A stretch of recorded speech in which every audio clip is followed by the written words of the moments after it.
Good evening, everyone. Thank you for joining me tonight for another update on COVID-19. So I'm Meg Wheeler. I am running for state senate in the Plymouth and Norfolk district here in Massachusetts. So let's start first by, as I've done every single night, just giving an incredible thanks to everyone who is out there on the front lines of this pandemic. So all of our medical personnel, our doctors, our nurses, our hospital staff, all of our first responders, our police, our fire, our school committees, our school departments, our town staff, everyone who is out there ensuring that the services we need to get by are up and running every single day. So the folks who work at the grocery stores, the pharmacies, the restaurants who are making this work through this incredible situation. Thank you to everyone who is out there. And that's just the beginning of the list. There are so many of you. We could not get through this without you. And frankly, you deserve a lot more than just our praise. So here's where we're at as of this afternoon. There were 10 more deaths today in Massachusetts. That brings the statewide total to 579 new cases today. The statewide total is now at 2,417. We had 3,800, just over 3,800, so 3,827 new tests were done today. That is over the governor's daily goal of 3,500. That brings the statewide total for testing to 23,621 people who have been tested. If you would like to stay updated on what's going on with the state, you can text COVID-MA to 888-777 and you'll get text alerts directly to your phone. You can also go to mass.gov/COVID-19 and there is a 24/7 hotline and you can access that by calling 211. So let's start first with the state update. Governor Baker has submitted a request today to the federal government for a major disaster declaration for Massachusetts. This is important because if approved, this provides the state additional federal funding beyond what has already been promised in Trump's emergency declaration on March 13th. So this includes a request for FEMA's public assistance program. It makes financial assistance available to cities and towns, state agencies, as well as nonprofit agencies as well. This also requests FEMA's individual assistance program, which includes disaster unemployment assistance and crisis counseling to help support residents in need. So in other news, the Department of Public Health has issued 3 new emergency orders in order to support the healthcare system's response to COVID-19. The first relates to pharmacies. This allows expedited approval for pharmacists who are licensed in other states, as well as the remote processing of prescriptions by pharmacies. The second is a determination of need. So this exempts healthcare facilities from a previous requirement that they submit a notice of determination of need for certain activities that will support their COVID-19 response. And the last has to do with nurse staffing levels. So this exempts hospitals from certain nurse staffing requirements while still requiring that they ensure staffing levels are adequate to meet patients' needs and that the staff is, of course, trained and competent to meet the needs of the patients. But it does loosen those requirements to allow hospitals to better respond to COVID-19. So additionally, there's a focus now on ensuring access to personal care attendants for individuals with disabilities, for older adults during this public health emergency. So Mass Health has actually created a hotline that members can call if they're in need of services. They've also updated their policies to streamline the hiring of PCAs, excuse me, and allowing them more flexibility to work additional hours. Lastly, Massachusetts has asked medical schools if they will graduate their medical students early. So we were the first state in the nation to do this, to let fourth-year medical students actually graduate a few months early. So the Health and Human Services Secretary put out this request to the dean of the state's 4 medical schools today. All medical schools have agreed, and so they're just working together to make this happen. And this will, of course, expand the medical workforce in the Commonwealth, which I think will be incredibly important as we work to fight COVID-19. On the federal level, we didn't have as much progress today as we had hoped.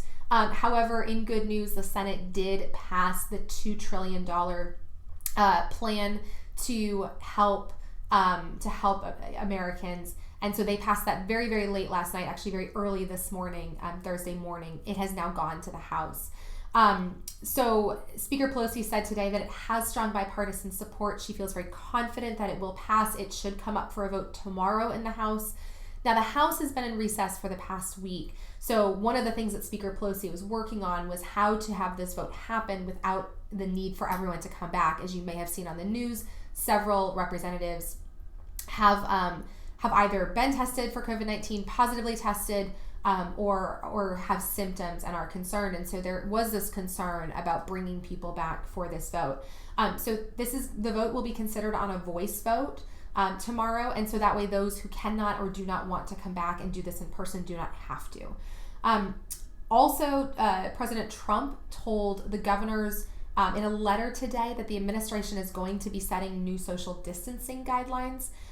They say that new testing abilities will allow them to identify high risk, medium risk, and low risk counties, and therefore they'll be able to give guidance to governors on how to maintain or increase or decrease social distancing guidelines depending on where the counties rank in that scale. The president said that by doing robust surveillance testing, officials will be able to monitor the spread of the virus throughout the country. However, and I want to be very, very clear about this, public health experts have said that easing restrictions too soon can overburden hospitals and lead to more deaths and economic damage related to the virus.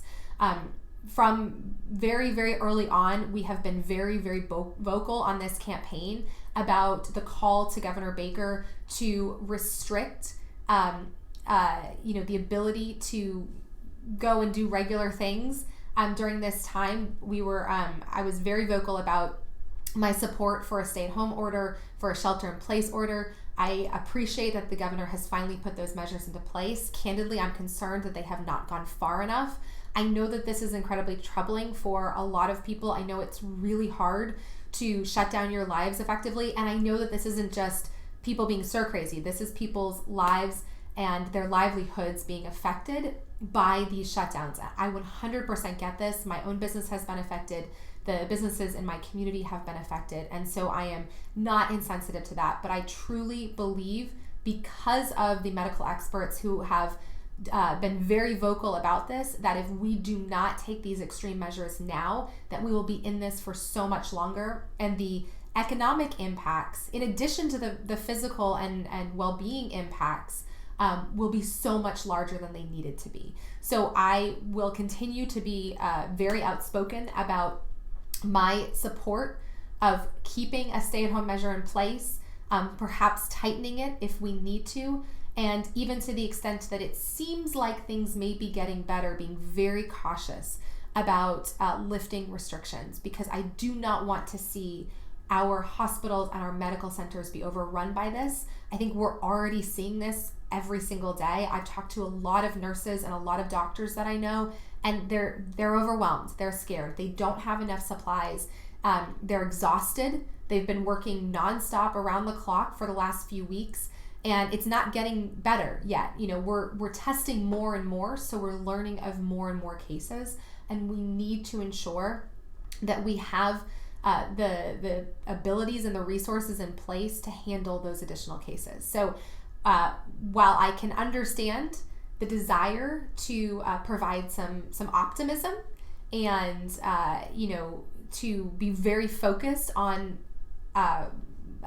releasing these restrictions, I really would rather be safe than sorry in this case. And I will continue to be incredibly vocal about my support for that position. So that's the update for tonight. Fairly short update because we didn't have a lot of movement today in Congress. We didn't have a huge amount of movement in the state other than the request for additional funds from the federal government.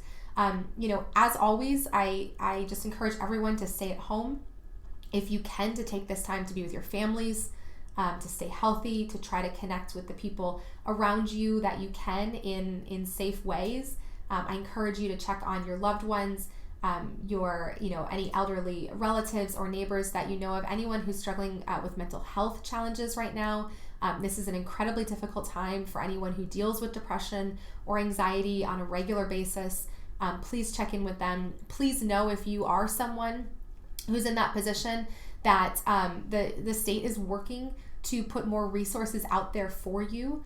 We now have telehealth options, so please do not miss that regular appointment with your therapist, just because you cannot leave the house. But this is truly the time for all of us to band together and to look for ways that we can support our families, our community members, and the greater public at large. So we will be back here every single night doing an update like this. We're going to try to sprinkle these in with some more uplifting things that we can do to connect together here. But in the meantime, if there's ever anything you need, please reach out to us. hello@megwheeler.com. You can get updates by going to our website, megwheeler.com/COVID.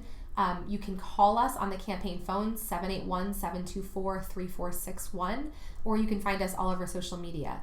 Again, I just want to reiterate before I close it up that if you text COVID MA to 888-777, that is the state's resource. They will send you text updates as new updates are available. So I highly recommend doing that if you have a cell phone. It's a great way to get updates. Lastly, I want to wrap this up the same way I started it by just sending an incredible thanks to everyone who is out there fighting on the front lines of this. I consider myself very privileged and very blessed and very grateful that I am able to stay at home and shelter in my home and be with my family, and that I am able to do that to keep myself healthy. But there are so many people out there who are fighting and putting themselves at risk so that we have that ability and so that we can truly flatten the curve on this thing. And that's everyone from the doctors and nurses and hospital staff to our first responders, our police departments, our fire departments, our school departments, our town staff, to everyone out there working in the grocery stores and the gas stations, and the truckers who are bringing the food to us so that we have it, to everyone who is putting yourself out there so that the rest of us can stay safe. Truly thank you, and please let us know how we can support you. You deserve so much more than our praise. So thank you, everyone. I hope you have a good evening. I hope you're staying safe and healthy, and we'll be back here again tomorrow night. Bye.